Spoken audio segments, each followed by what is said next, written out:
Bonjour à tous et bienvenue sur ma chaîne AstroSense. Je suis Nadège, astrologue spécialisée en astropsychologie et communication non violente.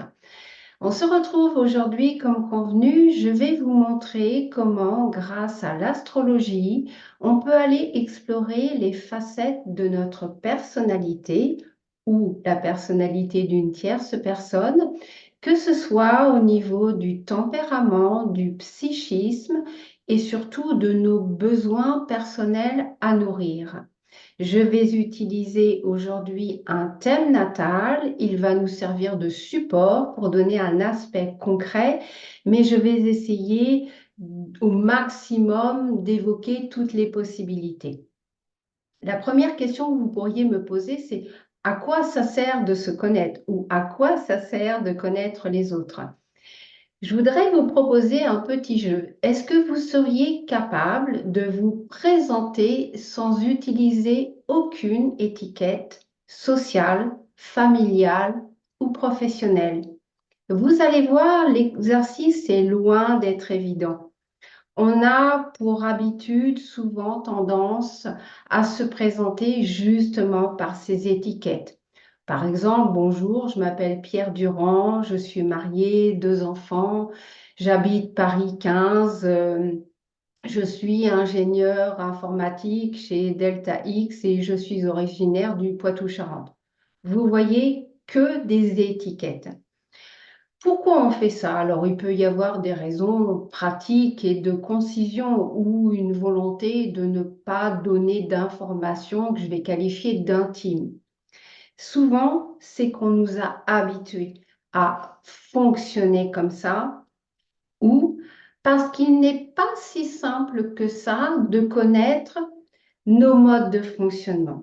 Donc, c'est ce que je vous propose de regarder aujourd'hui. Dans mes habitudes de travail, je commence toujours par regarder les informations plutôt au large et au fur et à mesure, je fais un focus, un zoom sur des particularités, sur des détails qui disent beaucoup de choses de nous. La première chose donc par laquelle je commence, c'est d'aller regarder le positionnement des planètes sur ma roue astrologique et d'observer s'il y a une dominante au niveau des éléments.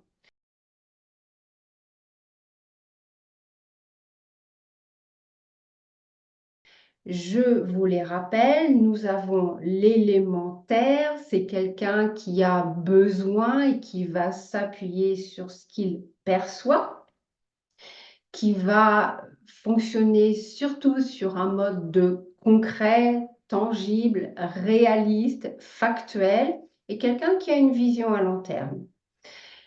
L'élément air, c'est plutôt quelqu'un qui va passer les informations, les situations par le filtre de la raison, de l'intellect. Quelqu'un qui va faire preuve de discernement. Quelqu'un qui va utiliser donc son mental, son côté cérébral. L'élément feu, c'est quelqu'un de dynamique qui, lui, aura tendance plutôt à faire preuve d'audace, de courage, un esprit plutôt aventurier qui va foncer et qui aura, lui, plutôt une vision à court terme. L'élément eau, c'est quelqu'un qui va privilégier l'écoute de ses émotions, de ses sentiments, de son inspiration. C'est quelqu'un qui a également l'aptitude d'imaginer avant d'agir, c'est-à-dire quelqu'un qui va imaginer la situation avant de la concrétiser.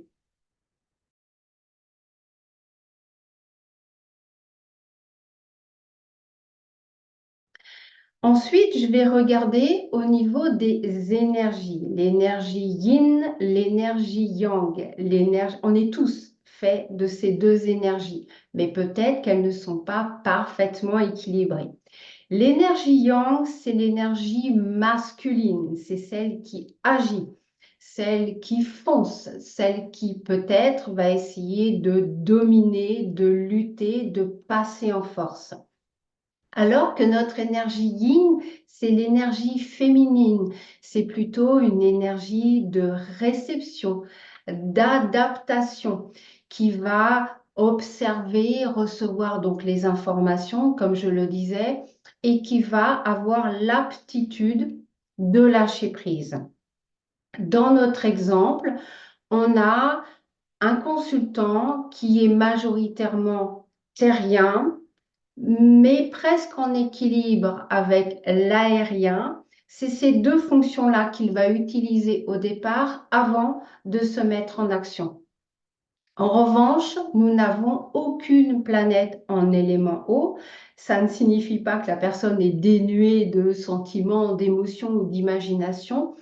Simplement, il y a une forme de logique, comme elle privilégie l'aspect concret, factuel des choses, elle va plutôt mettre de côté l'intelligence émotionnelle et l'imagination. Au niveau des énergies, c'est quelqu'un qui est pratiquement équilibré, je ne vais pas chipoter. Ensuite, je vais aller regarder toujours s'il y a une dominante ou un équilibre en fonction des planètes qui seraient positionnées dans des signes dits cardinaux, fixes ou mutables.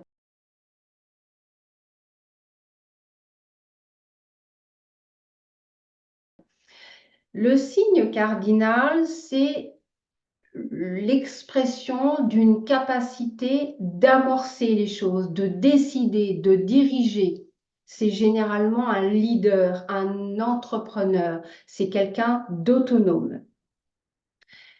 Le signe fixe, lui, il va privilégier plutôt l'application des décisions. Il va préférer la routine, les cadres bien définis, le statu quo, mais c'est également quelqu'un qui a l'aptitude de vivre à l'instant présent, qui ne va pas forcément se projeter, soit dans le futur, soit aller regarder le passé.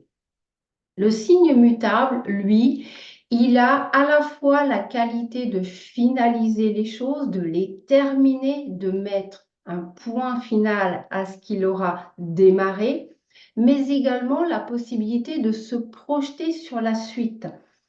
Ce sont généralement des personnes qui sont attirées par la nouveauté, la variété et le changement. Dans notre exemple ici, on a un consultant qui est majoritairement gouverné par des signes cardinaux.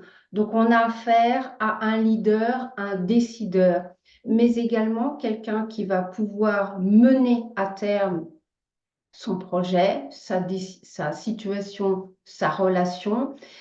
Par contre, quelqu'un qui aura, et là encore, il y a une forme de logique, c'est quelqu'un qui n'aimera pas appliquer la décision des autres, qui n'aimera pas les choses bien cadrées, bien définies et le statu quo.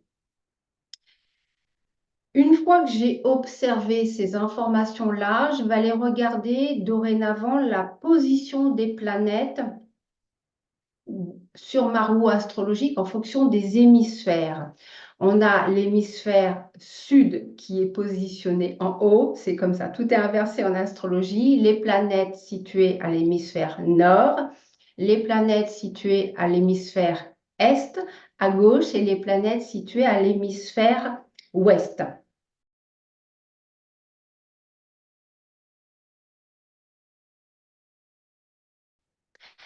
L'hémisphère nord, c'est l'hémisphère de l'introversion, de l'introspection.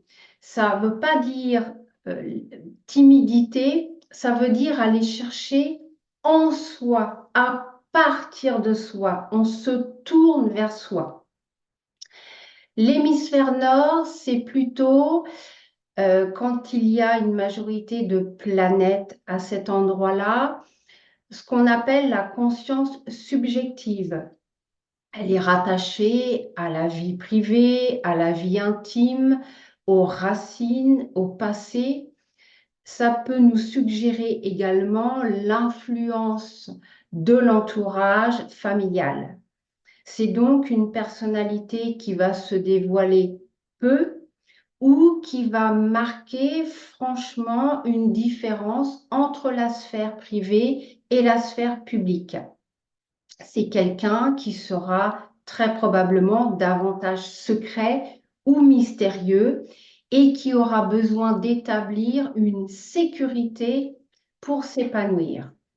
C'est également quelqu'un qui aura besoin de se retirer, de solitude, de ne pas être constamment sollicité par l'extérieur. À l'inverse, l'hémisphère sud, l'hémisphère de l'extraversion, de la conscience objective, c'est plutôt quelqu'un qui a besoin de se réaliser à l'extérieur, donc d'avoir une place, d'être reconnu, d'établir des relations avec les autres. Dans notre exemple, on a un presque équilibre, donc quelqu'un qui est ancré dans son intimité et quelqu'un qui aura besoin aussi de s'exprimer à l'extérieur, mais très probablement quelqu'un qui va faire une séparation franche entre vie privée et vie publique.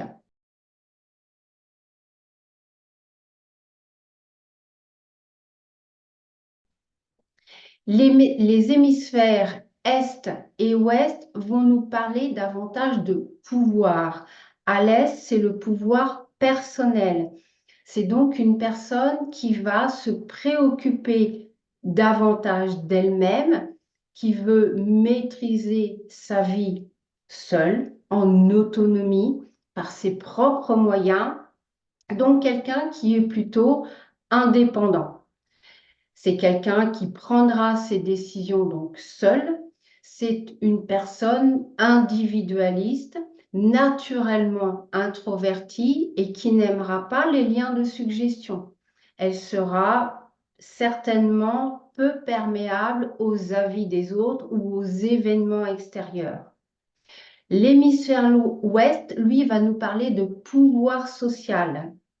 Donc, à l'inverse, c'est une personne qui va aimer ou rechercher les relations humaines, qui va aimer, rechercher, partager, donner et recevoir des opinions ou des conseils. C'est quelqu'un qui, par contre, peut être dépendante du comportement et des jugements extérieurs, voire souffrir des opinions des autres. Ce sera aussi peut-être une personne qui sera donc moins autonome, qui va compter sur les autres pour se faire un avis. Quand on a une majorité de planètes à proximité du descendant, c'est souvent le signe de personnes qui ont besoin des autres. Donc, c'est le cas généralement des artistes qui ont besoin d'un public, mais ça va être également le cas de toutes les personnes qui vont travailler avec une clientèle. Attention, s'il y a excès, il peut y avoir donc dépendance et soumission. De l'autre côté, de la même façon, s'il y a excès autour de l'ascendant, on pourrait avoir une personne qui aurait des tendances égoïstes, égocentriques et plutôt défiantes vis-à-vis de l'extérieur. Dans notre exemple, on a clairement une priorité laissée au développement personnel, au pouvoir personnel, plutôt qu'au pouvoir social. Si je devais donner un conseil à cette personne, c'est de faire un effort pour s'ouvrir davantage aux autres, tout en conservant bien évidemment ses qualités d'indépendance et d'autonomie.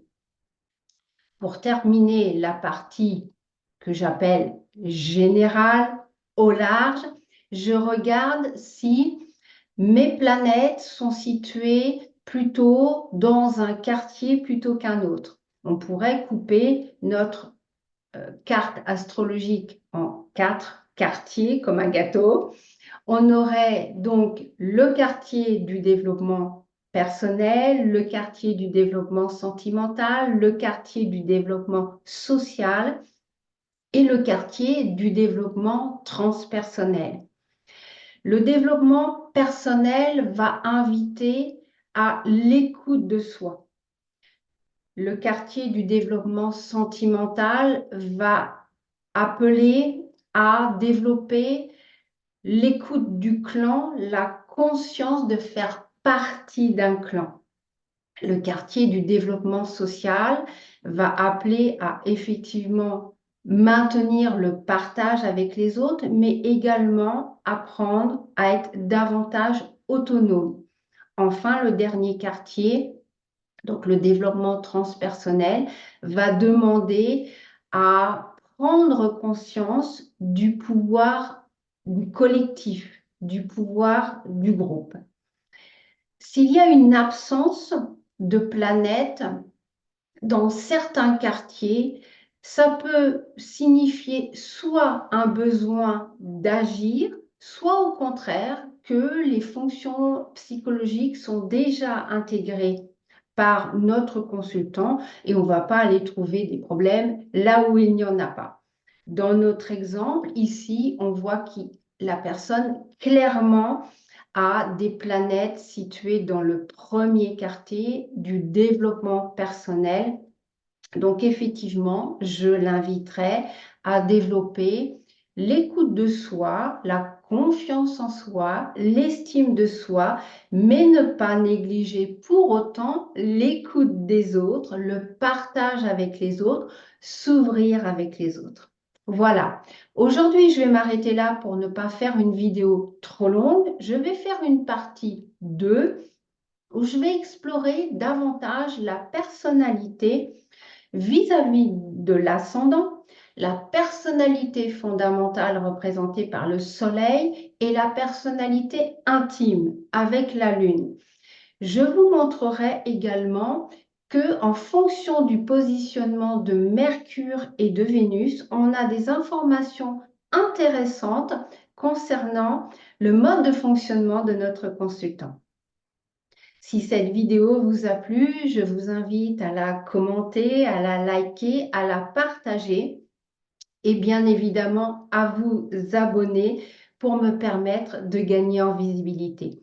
Je vous souhaite une excellente journée et je vous dis à bientôt. Ciao!